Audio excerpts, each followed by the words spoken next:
Well, hello everybody and greetings from the Contoranta campground here in Varkaus, Finland.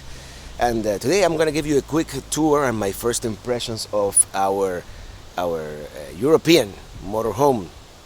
Actually, I started this video like 2 days ago, but I was so tired and jet lagged that I'm going to do it again. But let me show you a clip from that video from 2 days ago, and then I'll show you our motorhome. Well, hello everybody and greetings from Helsinki, Finland. And as promised, I'm gonna give you a quick tour of our European motorhome here. Who, by the way, can you believe it's almost 10 p.m. and the sun is still kind of out? Look at it. It's incredible how late it gets dark. I'm riding in my RV, wherever I want to be, 'cause I'm free in my RV, yeah. Okay, here we have it. It's a Sunlight T69L. I believe, converting it to American units, this is a 25-foot motorhome, more or less. And as you can see, it's more or less like a B+. I think here they call them semi-integrated or something like that. But anyways, let me give you a quick tour here, a walk around before we go inside. Here on the passenger side, we have our power outlet, no, our power input, I guess you would call it. Here's the back of we have a 3-way absorption refrigerator.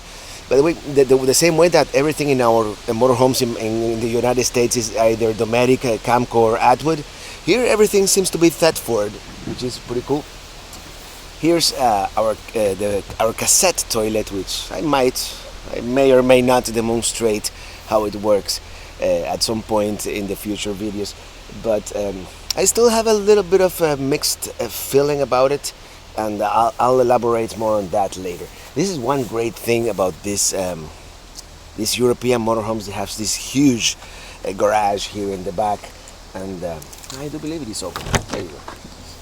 And here you go. We have a lot of room here, and I don't have all that much stuff because, as you know, this is a rental. So I only brought what I could carry on luggage. I try not to check any luggage ever because of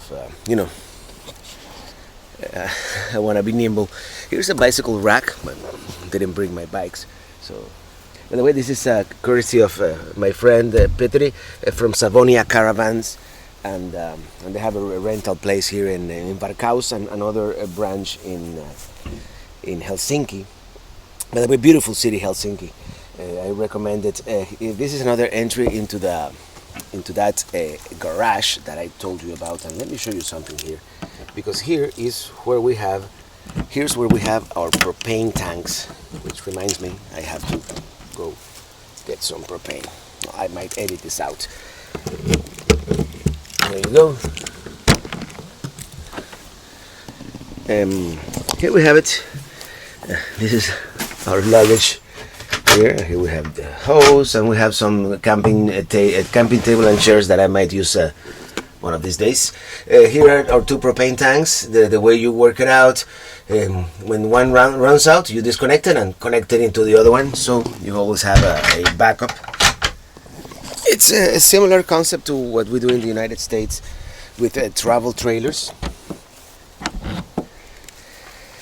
By the way, we do have a Truma, I think it's a Mccumbee water heater, and it's combined with the furnace, which is really nice. This is our gravity fill for the fresh water tank, and this is another difference between American RVs and European RVs. They don't ever have a city water connection, or at least this one doesn't, because most campgrounds here are only electrical. They don't have the concept of full hookups that we have in the United States. So that's another difference, and perhaps I will do a video in the future, highlighting the similarities and the differences between European RVs and American RVs. By the way, this RV is on the Fiat Ducato chassis, and it drives great. I mean, it's almost like a car. It's almost like driving a car, and I'm getting my stick shift skills back. It's like riding a bicycle. You know, once you learn it, you never forget it. Well, I don't know if I missed anything here on the outside, but oh, by the way, we have also an awning here that I might demonstrate at some other time. I haven't used it yet because it's been kind of windy every day. Okay, let's go inside. Oh, by the way, they put a sign here on all the RVs, and that's your speed limit. You're not supposed to go over 100 kilometers per hour, even though the speed limit in some of the highways is 120. Let's step inside our humble home. Well, welcome to our home here in Europe, our motorhome, and very excited to show this to you guys. Let me begin here with a cockpit. We have this, of course, the two chairs that swivel. That's our cockpit. Cockpit here is a Fiat Ducato, and as I said, I've been getting it. It's like riding a bicycle, very very easy to drive. Up here we have some storage that I've been using like for stuff that I need, like, you know, to grab quickly, like my adapters and memory cards, you know, extra camera, all that stuff. And one of the great things about this motorhome is the amount of storage that it has. I mean, you can see here, well, we haven't really filled anything up. Here's my drone, but there's storage everywhere, up here and there and everywhere. And here's our fridge. It's a 3-way fridge, and I'm sorry, I wish I would show it with food. Actually, let me show you a clip from 2 days ago where I had a couple of IPAs in there. You can make it work with the battery, you can make it work off propane, or you can make it work automatically as it is now with electrical power. It's very nice. It's very similar to, by the way, check it out. Finished IPA. Here's our galley. Oh, by the way, check it out. The dinette is really really cool. You can probably entertain 5 people here, and I haven't tried it, but I'm pretty sure you can turn it into a bed. And this actually also comes down, and this is a loft bed here that I haven't used, and I'm probably not gonna use. Here's our galley. We have a 3-burner Headboard stove. Very nice. And the only thing is, when you put a big pot here, sometimes it is hard to get to the controls, but you know, just move it, and that is fine. Here's our sink, and you know, more storage up here, you know, for all your coffee cups. And down here we have these 3 drawers. Down here we have more stuff, and the garbage is down here. And now let me show you. Actually, before I show you the bedroom, let me show you the bathroom. And this is one of the few things that I'm like adapting to, and that is the cassette toilet. By the way, this moves back and forth. I need both my hands, but actually, let me move it. And that's in the normal working position. As you can see, there's a red light there. That means it is full, and that's the thing. It doesn't last very long. Especially if you use the bathroom every day, and that's one of the things you have to adapt to.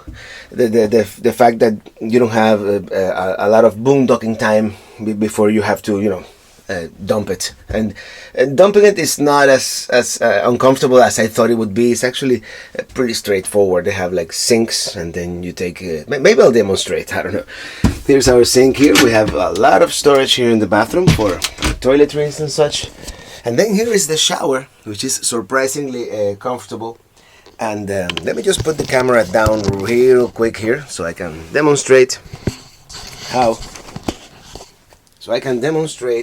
to convert this into a shower. First, you remove this piece here at the bottom, and then here, not this,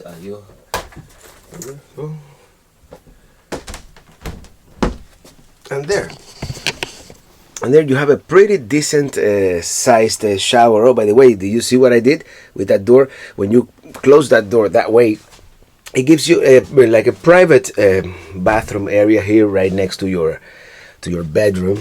And then if you want to open it, it becomes the toilet door. So that's very clever design, very cool. And now let me show you here our bedroom, which is I apologize, it's a little bit of a mess back here, but we have a skylight here on the roof. That also, you know, if you want to keep it open and see the stars, you can put the bug screen, which is pretty nice. We have his and hers closets. We have more storage up there, and then, you know, a nightstand on each side. And this is a piece, you know, if you are like me, I don't, you know, the bed is a little short, so I barely fit. But if you are 6'5" and you need a little more room, then you put that cushion attachment in the end, and the bed becomes a little bit longer. So, you know, overall it's very efficient. Also, you have to get used to these steps, because you know, eventually you create a muscle memory for them. But let me show you our control panel here, which is very simple, very straightforward. This light means that we are connected to shore power right now. This is your battery disconnect. This tells you how your chassis battery is doing. This tells you how your coach battery is doing, the house battery. This is our our black water tank. This is our fresh water tank, and that's about it. We have coat hangers here, because, as you know, we are in an area that gets very cold, especially in the winter, of course. But this is a beautiful area right here next to this lake. I actually flew the drone last night at around 11 p.m. and well, before I go, I'm gonna show you that footage. And I forgot in Miami the hard drive where my outro is, so I don't have an outro for these videos. What can you do? But as always, thank you so much for watching, and see you on the European roads this time, in Finland, Norway, and eventually Sweden as well.